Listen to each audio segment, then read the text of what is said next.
फिर कई अनुबंध टूटे, फिर चुनौती मिल गई। फिर कई अनुबंध टूटे, फिर चुनौती मिल गई। नमस्कार मित्रों, मैं ममता वाजपेयी भोपाल से मेरी हरी भरी छत पर आपका स्वागत है। लीजिए, मैं फिर हाजिर हूँ नए वीडियो और नई जानकारी के साथ। हाँ, जब हम गार्डनिंग करते हैं तो हमें बहुत सारी चुनौतियाँ मिलती हैं। वैसे तो जीवन में हर रोज़ एक न एक चुनौती होती ही है और संघर्षी जीवन है। तो ये क्या हुआ, मौसम बदलते ही मेरी बालकनी को जो उसका रंग रूप ही बदल गया।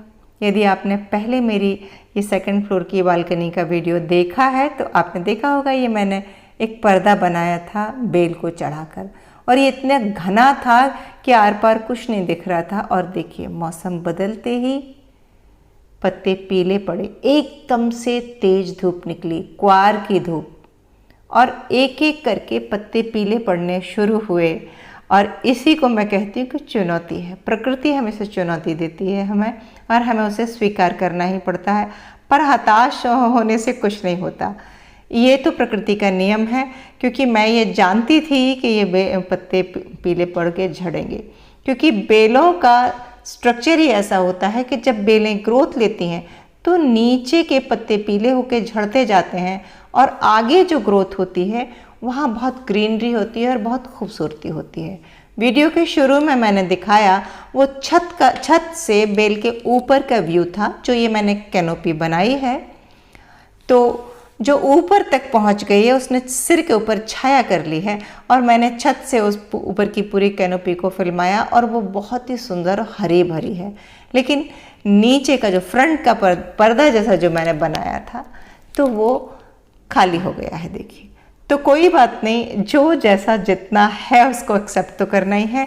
और मुझे पता है कि नेक्स्ट ईयर अगला मौसम जब फिर से बरसात का आएगा, तब इन्हीं टहनियों में से साइड से ब्रांचेस निकलेंगी, फिर नए पत्ते निकलेंगे, और कुछ महीनों के लिए हमें फिर से एक ग्रीन पर्दा ये मिल जाएगा।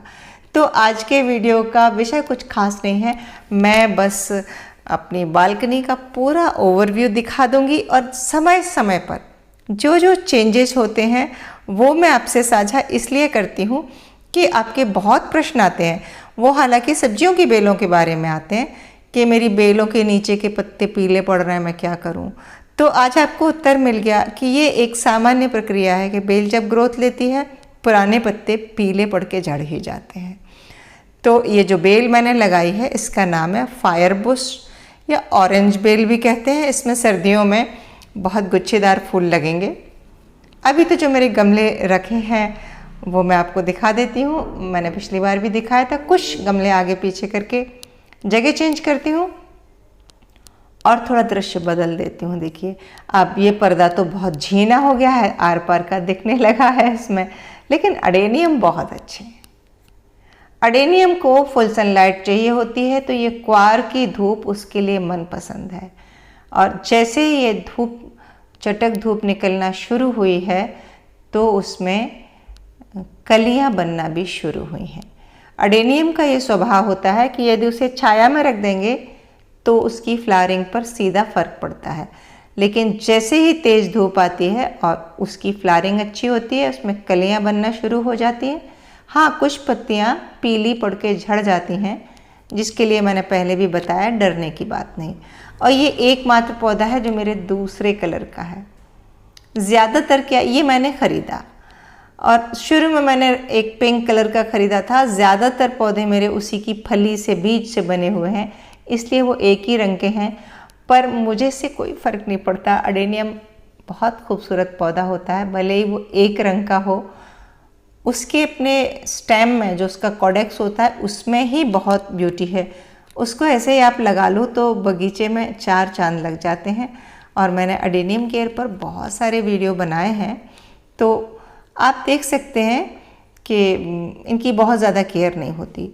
और मैं आज आपको अपनी इसी बालकनी का पुराने वीडियो का लिंक भी दूंगी डिस्क्रिप्शन बॉक्स में, ताकि वो लोग जिन्होंने इस पर्दे को इतना झीना देख रहे हैं तो तब इस पर्दे को देखें कि ये कितना घना था और कितना खूबसूरत था।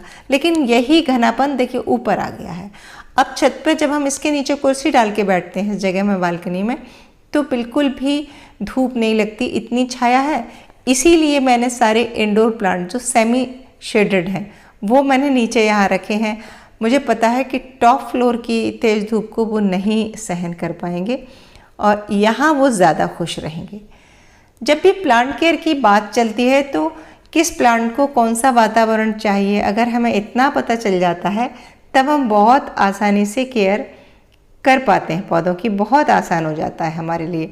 तो सामने पाम रखे, इनको भी डायरेक्ट सनलाइट नहीं चाहिए होती, तो ये जगह बिल्कुल सही है इनके लिए।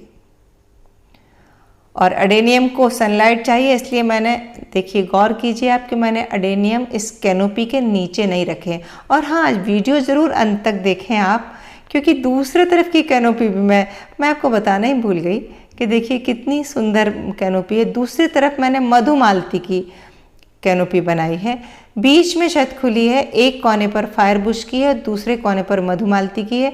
अभी तक ये बहुत फैली नहीं थी तो मैंने दिखाई भी नहीं थी। देखिए अब इसमें फूल भी खिल रहे हैं और दोनों कैनोपी मिला के छत को कितना सुंदर बनाती हैं।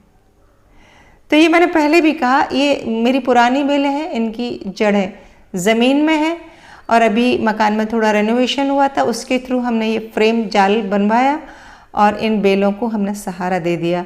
तो ये बहुत अच्छा कॉन्सेप्ट है। अगर आप ये इस तरह से चढ़ाएंगे ना तो ये जो क्या कहेंगे प्राकृतिक साज सज्जा घर की हो जाती है और ये बिल्कुल यूनिक साज सज्जा होती है। इसे आप किसी दूसरे के घर में नहीं देख सकते, अगर देखेंगे भी तो निश्चित ही अंतर होगा, क्योंकि प्रकृति की जो कोई भी रचना होती है वो प्रत्येक रचना अपने आप में अलग होती है और प्रत्येक रचना संपूर्ण होती है, उसकी एक से दूसरे से तुलना नहीं हो सकती। देखिए ऊपर से कितनी ग्रीन दिख रही है ये, और मैं तो बस इंतज़ार कर रही हूँ कि कब इसमें फ्लावरिंग होगी, जो कि निश्चित सर्दियों में होगी, मुझे थोड़ा इंतज़ार करना पड़ेगा। तब ये ग्रीन के साथ ऑरेंज का जो कंट्रास्ट नज़ारा होगा तो बहुत ही अच्छा होगा। कैसी लगी ये कैनोपी, और क्या आप लोगों ने भी कभी इस तरह बनाई है, ऐसे पतझड़ आपके यहाँ भी हुआ है, कमेंट करके ज़रूर बताएं। मिलते हैं फिर अगले वीडियो में फिर किसी नई जानकारी के साथ, तब तक के लिए नमस्कार।